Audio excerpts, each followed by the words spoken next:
everybody, JC here with another T&I toy review. And for today's review, we're going to be taking a look at the new DC Collectibles Batman Animated Series 6-inch Penguin figure. Now this figure comes packaged in the same style of packaging we've seen with all the Batman Animated Series figures from DC Collectibles. You've got that Batman Animated Series logo on the card back, and then the figure's clearly displayed.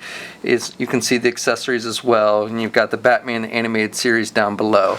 Off to the side it tells us this is figure number 15 in the series, and also tells us that this figure was sculpted by Irene Matar. On the back of the packaging, we again just have that look at the Batman Animated Series logo. Okay, so let's get this open and take a look at what's inside. Okay, so here's a look at the figure outside of the packaging. Now, right off the bat, I'll say that I think that the way they sculpted this figure, I think they made him too round. Both the body and the head, I just think, look too round based on what you saw in the cartoon. You know, obviously the Penguin is a short, kind of chubby type fellow, but in the cartoon he wasn't this round, I don't think, and his head wasn't this round either. I think the head was a little more longer, so I just think the shape of the figure is a little bit off based on how he appeared in the cartoon.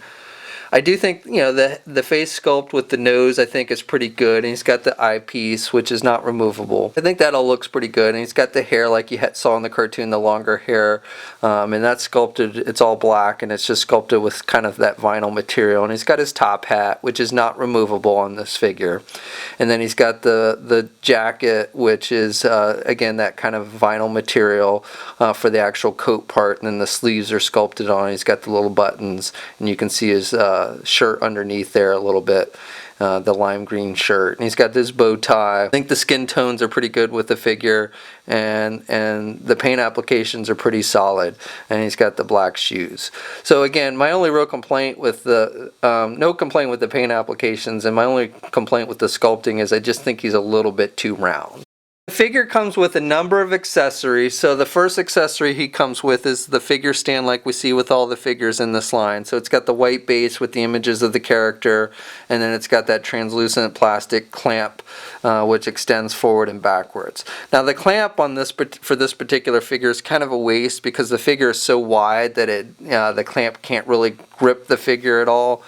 You don't really need it though, because the figure stands pretty well on its own. So I mean, if you want to just have him stand on the white base, you can, but you don't really need the clamp in this particular case. The figure also comes with this teacup accessory, which is based on the episode the Strange Secret of Bruce Wayne. And in the episode, basically Hugo Strange discovers that Bruce Wayne is Batman, and then he tries to auction that secret off to the highest bidder between Joker, Two-Face, and Penguin. And towards the end of the episode, they're in this airplane trying to make an escape, and you see the Penguin drinking out of this little teacup with the yellow stripe. So it really had no real significance to the episode. It's just something you see him briefly have towards the end, and it's really one of those accessories that I could see, could do without. But it's got the little spoon and the cup, and he can hold the teacup in his hand. It's got the little ring, so you can just kind of do it in between his fingers and he'll hold it. Now, speaking of the hands, the figure comes with 3 different pairs of hands. So he comes with a pair of grip hands for holding like the teacup or the umbrellas that he comes with. Then he comes with a pair of open hands, and then he comes with a pair of closed-fisted hands. And the hands are all sculpted with the kind of the 2 fingers and the thumb shaped like the Penguin, like we're accustomed seeing with this character. Finally, the figure comes with 2 different umbrellas. So he comes with a closed umbrella. And the umbrella is just, it's got the black handle, and it's got the closed umbrella part is just gray with black striping, and then it's got a silver tip on it. And you can have him hold it as like a regular umbrella, or you can kind of have him hold it in a gun pose. He would use this as a machine gun oftentimes in the episodes. So you can kind of, in one hand, you can have him hold the umbrella in one hand. Now with the way the articulation and the way the figure is shaped, you can't get him in any kind of two-handed poses with the umbrella, but if you want to, you can kind of have him hold it straight forward like a gun. The other umbrella he comes with is essentially just an open umbrella, and the handle is removable in the top piece. So again, the handle's just all black, and then you've got the gray umbrella with the black stripings, and then you've got the silver tips. So with this one, you can have him kind of hold it as a regular umbrella, over, like holding it over his head if you wanted to, or you can again kind of have him hold it forward like a gun and shield, like you would sometimes see him use.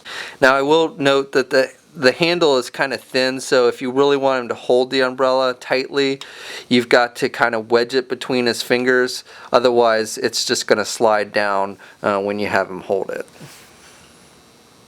So the figure stands, if you count to the top of his hat, is just under 5 inches tall. So he is in pretty good scale with the other figures in the line. So here he is next to the Batman figure. And then just for one more, here he is next to the Joker. If you're wondering, the width of this figure, if you count from arm to arm, is just about a little short of 4 inches. Articulation is a little disappointing on this figure, again based on the shape and everything of it. He just doesn't have a whole lot of movement. You can't get him in any kind of two-handed poses with the umbrellas. The head, you can basically, you can't have him look left and right, though it does take a little bit to get him to turn his head, but you can get it to turn all the way if you want to. And the hair, again, because it's got flexibility there, doesn't really limit the head turning at all. He doesn't have any up or down movement with the head. Now the arms are attached with standard ball hinge joints, but that's about as much out as you can get the arms. Now he does have the rotation at the arm. There's no problem with the rotation. Single hinged elbows, so he can bend his elbow about that much, so not a whole lot of bending. And then he does also have rotation there at the elbow. And then with the wrists, he's got hinges on the wrists, so he's got good up and down movement with the hands, and then you've got the rotation. No midsection articulation at all, and then the legs are just a T-crotch. And because the figure is so round, you really don't have a whole lot of movement with the leg. That's about as much forward and back as you can do the leg. And then there's really no ankle articulation at all either. You can turn it a little bit, but with the way it's sculpted and everything, there's not a whole lot of ankle articulation. And no peg holes on the bottom of his feet. Okay, so that's my review. Overall, I would say, it's not a bad looking figure, but just the fact that I think they made him too round, both the head and the body too round, and he just doesn't have a whole lot of movement. This probably does make it one of my least favorite of the figures in the line. I do like the face sculpt. I like the nose. I like how they sculpted the nose and everything, so I think that looks good. And I mean, if you're a fan of the Penguin, especially from the cartoon, then I think you'll definitely want to add this one to your collection. But I do think, again, they made him just a little bit too round based on, compared to what he looked like in the cartoon. And I would have also liked to have seen him have the cigarette since he had always had that. Even on the picture on the base of the figure, he's got the cigarette. So it's a little disappointing they did not include that. I would have liked to have seen the cigarette over the teacup. So this figure is hitting comic and specialty shops now, so if you do want to add it to your collection, start checking your local comic shop or favorite e-tailer or specialty shop that sells DC Collectibles. We'll have a full gallery of images up at toynewseye.com. There's a link in the description below. And as always, leave a comment, let us know what you think. If you're so inclined, please like the video, and if you haven't already, please subscribe to the channel. Until next time, I'll catch you later.